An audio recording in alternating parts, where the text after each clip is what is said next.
आत्मिक यात्रा कार्यक्रम में आपका स्वागत है। आइए हम पास्टर प्रेमाशीष सतमन द्वारा लिखित आज के भक्ति लेख पर चर्चा करें।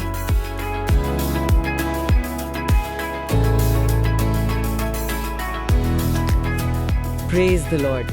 आज हम एक बहुत ही दिलचस्प विषय पर बात कर रहे हैं। ये पास्टर प्रेमाशीष सतमन में एक लेख पर आधारित है जिसका शीर्षक है आप उसकी नजर में बहुत खास है। ये लेख इस बारे में है कि कैसे परमेश्वर की नजरों में हर कोई खास है, चुना हुआ है। कभी कभी लगता है ना, भीड़ में होकर भी हम अलग हैं, कुछ खास सा। ये लेख उसी भावना को संबोधित करता है और इसकी बुनियाद मिलती है 1 पतरस 2:9 में, जहाँ लिखा है, पर तुम एक चुना हुआ वंश और राजपदधारी याजकों का समाज और पवित्र लोग और परमेश्वर की निज प्रजा हो, इसलिए कि जिसने तुम्हें अंधकार में से अपनी अद्भुत ज्योति में बुलाया है, उसके गुण प्रकट करो। काफी शक्तिशाली आयत है ये। बिल्कुल, बहुत शक्तिशाली। और यहाँ जो शब्द है ना, चुना हुआ वंश, निज प्रजा, ये सिर्फ शब्द नहीं है। पास्टर सतमन के लेख के अनुसार ये हमारी पहचान है। परमेश्वर ने दी है हमें ये पहचान। हम उसकी अद्भुत रोशनी में बुलाए गए हैं, अंधेरे से निकलकर। तो ये चुनाव, ये हमें वाकई में खास बनाता है। और वो जो है ना, राजपदधारी याजकों का समाज, उसका मतलब है कि परमेश्वर की नजर में हर मानने वाले का एक बहुत ही विशेष दर्जा है और उस तक सीधी पहुंच है। ये पहचान कि हम खास हैं, चुने हुए हैं, सुनने में तो बहुत अच्छा लगता है, पर असल जिंदगी में जब मुश्किलें आती हैं, जब हालात मुश्किल होते हैं, तब ये खासियत या ये चमक, ये कैसे काम करती है? हमारी चमक बाहरी परिस्थितियों पर टिकी हुई नहीं है। नहीं, बिल्कुल नहीं, बल्कि वो हमारे अंदर परमेश्वर की जो मौजूदगी है ना, उस पर निर्भर करती है। इसका एक बेहतरीन उदाहरण यूसुफ का है, उत्पत्ति 39.3 में। सोचिए, उसके जीवन में कितनी मुश्किलें आई, गुलामी, फिर जेल, पर बाइबल क्या कहती है? परमेश्वर उसके साथ था और इसी वजह से वो जो कुछ भी करता था उसमें सफल होता था। और यहाँ एक बहुत महत्वपूर्ण बात सामने आती है। परमेश्वर काबिल लोगों को नहीं चुनता, नहीं, बल्कि जिन्हें वो चुनता है उन्हें काबिल बनाता है। ये बात समझने वाली है। अच्छा, मतलब काबिलियत बाद में आती है, चुनाव पहले होता है। बिल्कुल। चुनौती, चाहे स्कूल का कोई मुश्किल प्रोजेक्ट हो या नौकरी की कोई उलझन या रिश्तों की कोई समस्या, अगर परमेश्वर साथ है तो सफलता मिलती ही है। और दिलचस्प बात यह है कि यूसुफ की कहानी हमें यही सिखाती है कि कामयाबी बाहरी हालात या हुनर का नतीजा नहीं, बल्कि अंदरूनी तौर पर परमेश्वर से जुड़े रहने का नतीजा है, चाहे हालात कितने भी खराब क्यों ना हो। लेख में एक और बड़ी दिलचस्प बात कही गई है कि यीशु की कृपा एक चुंबक की तरह काम करती है। ये उपमा, इसे थोड़ा और समझाएंगे, ये रोजमर्रा की जिंदगी में कैसे दिखती है? हाँ, ये एक शक्तिशाली तस्वीर है ना, चुंबक।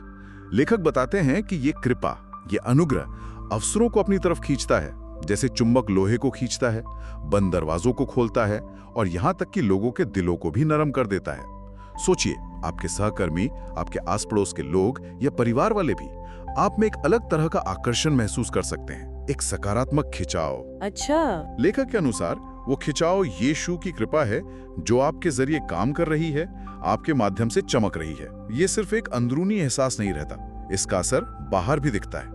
ये लोगों को आपकी तरफ आकर्षित कर सकता है, आपको फेवर दिला सकता है जहां शायद आपकी अपनी काबिलियत काफी ना हो। तो अगर कृपा चुंबक की तरह है और सफलता परमेश्वर के साथ होने पर निर्भर करती है, तो क्या इसका मतलब ये है कि हमारी अपनी मेहनत, हमारी काबिलियत या हमारी जो सीमाएं हैं वो कोई मायने नहीं रखती? क्या हमें फिर कोशिश ही नहीं करनी चाहिए? नहीं, ये एक अच्छा सवाल है। देखिए, लेखक का मतलब ये बिल्कुल नहीं है कि हमें हाथ पर हाथ रखकर बैठ जाना चाहिए, बिल्कुल नहीं। बल्कि असली शक्ति हमारी अपनी काबिलियत या सीमाओं में नहीं है, वो हमारे माध्यम से काम करने वाली परमेश्वर की शक्ति में है। समझे? हाँ। ज़करिया 4.6 का हवाला दिया गया है ना, जो कहता है, न तो बल से और न शक्ति से, परंतु मेरे आत्मा के द्वारा। संदेश ये है कि हमारी कोशिशें तब कामयाब होती हैं जब वे परमेश्वर के आत्मा की ताकत से जुड़ जाती हैं। हमारी मेहनत जरूरी है, पर असल सफलता और प्रभाव परमेश्वर पर निर्भर रहने से आता है। और ये ऐसी सफलता होती है जो हमारी अपनी ताकत से कहीं बढ़कर होती है। ये हमारी सीमाओं को लांघने में मदद करती है। समझ गई। तो अगर हम पास्टर प्रेमाशीष सतमन के इस लेख का सार निकालें तो मुख्य संदेश ये है कि परमेश्वर की नजरों में हम बहुत खास हैं, चुने हुए हैं, और सबसे अहम बात उसकी कृपा और उसकी उपस्थिति हमें किसी भी मुश्किल हालात में भी चमकने की ताकत देती है। हमारी कामयाबी का स्रोत हमारी अपनी क्षमता नहीं बल्कि परमेश्वर खुद है। बिल्कुल सही कहा आपने, बिल्कुल। और ये पहचान सिर्फ इस दुनिया तक ही सीमित नहीं है। जैसा कि लेखक याद दिलाते हैं, हम सिर्फ एक भौतिक दुनिया में नहीं जी रहे हैं, हम एक अलौकिक क्षेत्र में भी काम कर रहे हैं। हमारी असली पहचान और ताकत उस आत्मिक हकीकत से जुड़ी है जहां परमेश्वर की शक्ति बिना किसी रुकावट के काम करती है। वाकई ये बातचीत काफी सोचने पे मजबूर करती है। और इसे खत्म करने से पहले हमारे श्रोताओं के लिए एक विचार छोड़ जाते हैं। अगर हमारी चमक बाहरी परिस्थितियों या हमारी अपनी योग्यताओं पर निर्भर नहीं करती, जैसा कि हमने अभी चर्चा की, तो हम अपने रोजमर्रा के जीवन में, अपने काम में, अपने रिश्तों में, अपनी चुनौतियों में परमेश्वर की इस शक्ति और कृपा को और ज्यादा सक्रिय रूप से कैसे प्रकट कर सकते हैं, इस पर जरूर सोचिएगा। Praise the Lord. आज आत्मिक यात्रा कार्यक्रम को सुनने के लिए धन्यवाद, जहां हम हर दिन परमेश्वर के वचन पर चर्चा करते हैं। अगर आज का कार्यक्रम आपके लिए आशीषकारी रहा हो तो इसे अपने परिवार और मित्रों के व्हाट्सएप ग्रुप में जरूर साझा करें। कल फिर मिलेंगे। धन्यवाद।